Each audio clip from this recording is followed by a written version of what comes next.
Hello and welcome to Berufsoptimierer, the podcast that helps you optimize your career and achieve your professional goals.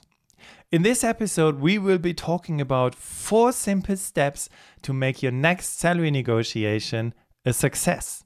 In the last English episode, I spoke about the negotiation during a job interview. Today, I will be talking about how to negotiate a salary increase in your current job. Let's get started.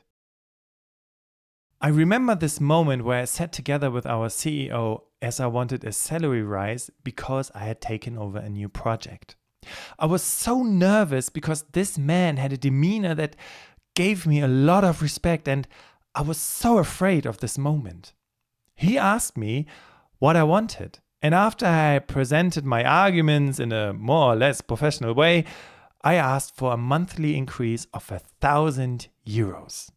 No way, he said, and you are completely out of your mind. In the end, he gave me 500. And fun fact, this was the amount I was actually aiming for. Today, as a coach, I help my clients to overcome this fear. Because most of the time, people don't ask for a wage rise because they are too afraid. But once they have overcome this fear, they feel so powerful, and they know this may cause some discrepancies with their boss, but in the end, they know it was worth it because they are worth it. So, do you want to overcome this fear and start negotiating a higher salary the next time you sit down with your boss? Okay, let's do this. The most important thing is you need a smart strategy even if you get along well with your boss. Because when it comes to money, harmony can be disrupted. And all you harmony people out there, disharmony is almost guaranteed in a negotiation, but as a matter of fact, it's momentary. However, this shouldn't deter you from standing up for yourself. It's not about playing nice or becoming best friends. It's about getting appropriately compensated for your performance because you are worth it. So please try to focus on the goal and less on harmony. And here is step number 1. The first step to a successful negotiation is preparation, because as someone once said, negotiations are not logical, they are psychological. So take enough time, at least, in my opinion, 3 months in advance, because work life can sometimes be like a roller coaster. And if you have decided to write down the best arguments today why you should have a salary increase, but today was just the worst day of your life, it can become really difficult to find the right motivation and as to why you are the perfect candidate for a salary increase, right? So my advice is start a success journal right now. It's not just beneficial for your salary negotiations, but also for recognizing your achievements in the year. #confidence. It's less complicated than it sounds. It's a small notebook where you gather hard facts and arguments for a salary increase. Or you could even use your smartphone where you just write down something in your notes function or in a notes app. Use guiding questions for your argumentation strategy, such as, have you acquired new clients? Where have you managed to save costs? What were your significant achievements? What projects have you successfully managed or are currently successfully managing? What processes have you improved? Have you furthered your education, like another university degree or something? How has your performance improved since the last negotiation or the last performance review? And most important, how does your employer or immediate supervisor benefit from this? Approaching the conversation naively or relying solely on your rhetorical skills often leads to failure. And by the way, weak arguments for a negotiation are personal expenses, planned purchases. You know, boss, I need to get this pool because my kids like to swim in the summer. Comparisons with colleagues. Catherine has a much higher salary than me, but we have the same level of experience. Increased stress. Oh, you cannot imagine how worse it got in the last couple of years. Or threatening to resign. If you don't pay me more, I'm gone. These are the things that you shouldn't do. So let's move over to step 2. How much should it be? Studies show that an increase of 3 to 7% is possible if there was a minimal change in your role. 10 to 15% is quite common for a new role or a promotion. It's important to know that salary negotiations typically involve percentages and rarely absolute figures. For example, your salary has been 4,000 euros gross per month. With a 10% salary increase, you would be at 4,400 euros. And now, step number 3. Now you need 3 different goals. I call them min, good, and love. So for a salary negotiation, you will need 3 amounts. Min, this is your minimum amount. It could mean an increase of maybe 3%. Good, this is the amount you are actually aiming for. If you negotiate this, you can be happy and proud of yourself because you got what you wanted. A good increase could be something around 5 to 7%. And love, this amount is the figure you will tell your negotiating partner. It is high enough so there's enough room for negotiation. And imagine the offer lays between good and love. I mean, how amazing is that? In this case, maybe something around 10 to 50% or even more. In a nutshell, you could say in every negotiation, it is critical to aim for love. So start the negotiation with an increase of 10 to 15%. Step number 4. To make it easy to follow, I will divide this step into before the conversation and during the conversation. So before the conversation or before the meeting, request a meeting. Avoid phrases like, I haven't had a salary increase for years, or Catherine from the editorial department earns much more than I do. This is why I want this meeting. Studies show that most employees are successful if they take the initiative. So my advice, schedule a meeting with your boss and express your desire to discuss your development. However, if the next performance review is already scheduled, you don't need to schedule an extra appointment. But I think that's clear, right? Important. Never agree to have this discussion on the spot. So let's say you go to your boss and say, hey, I would like to talk about my development. And your boss says, yeah, close the door, sit down, we can talk about it. You can only lose. You can expect that your boss has had way more salary negotiations than you ever had.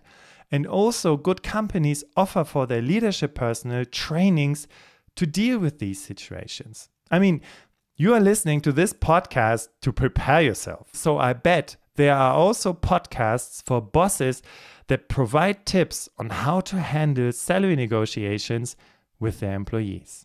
And now we are in the conversation. Get straight to the point.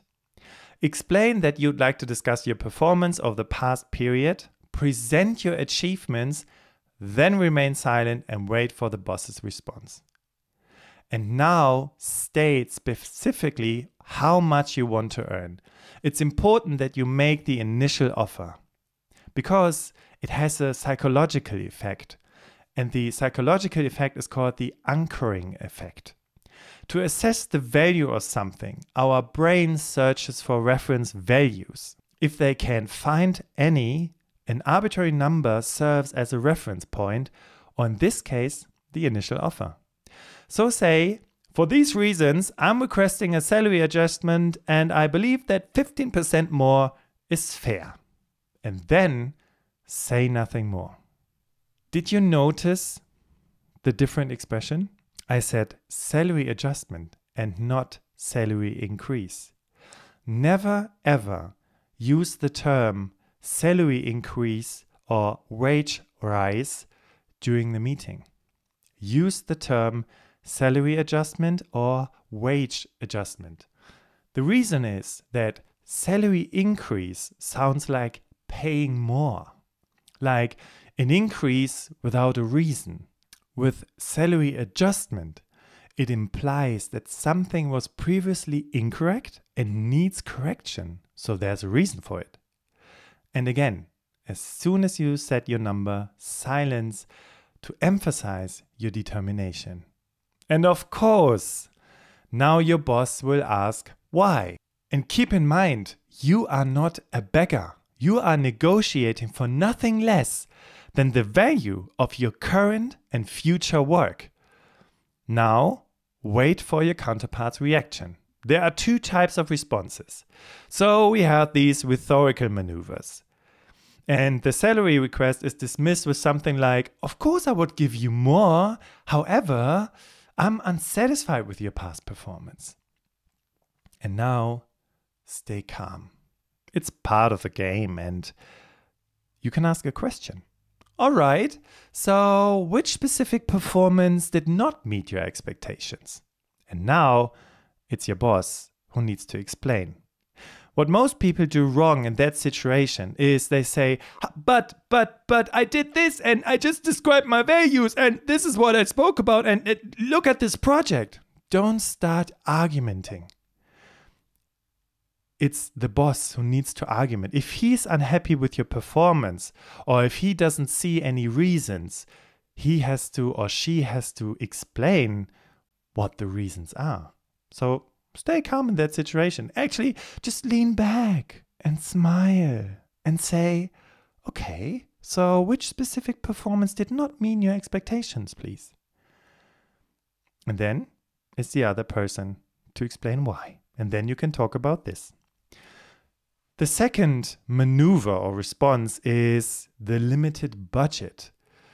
And this is also not a problem if your boss says something like, you know, Stefan, my hands are tied.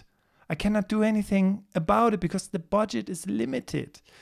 Well, after all, you're looking to change this, right?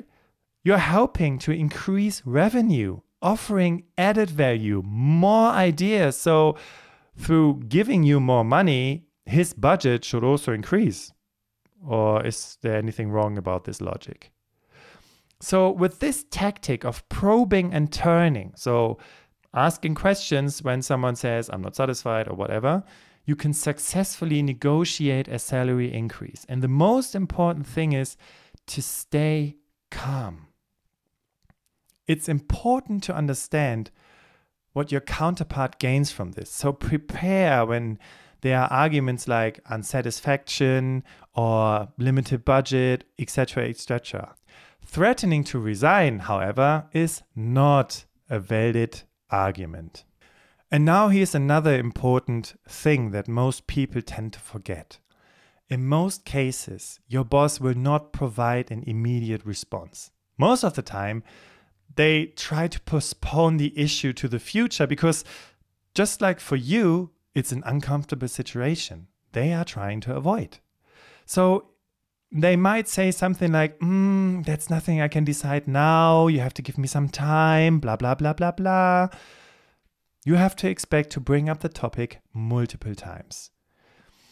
Therefore, stay committed because your counterpart's hope is that you won't bring it up again and the salary increase will fizzle out. I will say something about this in the next couple of seconds. I just want you to remember that the negotiation part, once you've done that, is good, but documentation is better. So no matter how harmonious the conversation was, or how significant the salary increase, creating a written record and send it to your boss. Additionally, bosses might change their mind. Market situations can change, blah, blah, blah. Therefore, create a written record of the outcome signed by both parties. And by the way, in most companies, it's standard procedure, right? For both parties to sign the employee evaluation form. And now here's my final advice. Again, stay committed, no matter how annoying this may be or how uncomfortable you feel. And by the way, they make you feel uncomfortable the more you ask. Most managers hope that this was a one-time request and you will not follow up on this because it feels not so good and there's not so much harmony anymore. Yeah, you made the first step, but through this, nothing will change until you have written confirmation, and this can take time. And if you don't keep at it, your boss will get the impression that it's no longer that important to you. And of course, this is the best thing that can happen, because then your boss does not have to negotiate with her or his boss. So please stay committed. It will be worth it. A friend of mine followed up every month for over a year. Her advice: move from one appointment to the next. So say something like, I understand it's too early to decide. When would you like to meet again? Schedule the appointment and prepare for the next round. I hope I was able to convince you that negotiations can be fun. Only objectivity prevails. Those who become emotional, moralistic, or lose their tone during salary negotiations have already lost. In fact, this means something like, I've run out of factual arguments, so now I can only beat around the bush a little or play on emotions. Very poor form, and not a valid argument. It reflects negatively on you instead. So make sure that you take enough time for preparation, know your successes and the value you bring to the company, know your personal salary range, min, good, and love, and justify your salary request with facts. Qualification, experience, skill, successes, you name it. And last but not least, practice, practice, practice. Ask someone, your friend, your wife, your partner, to practice this moment until you feel safe. And then you're ready to go. All right. What was your biggest takeaway of today's episode? Send me your feedback to hallo@berufsoptimierer.de. Hallo is written HALLO at berufsoptimierer.de, or connect with me on LinkedIn. Thank you so much for joining me today, and I look forward to hearing from you soon. Until next time, bis bald, yours, Bastian Hughes.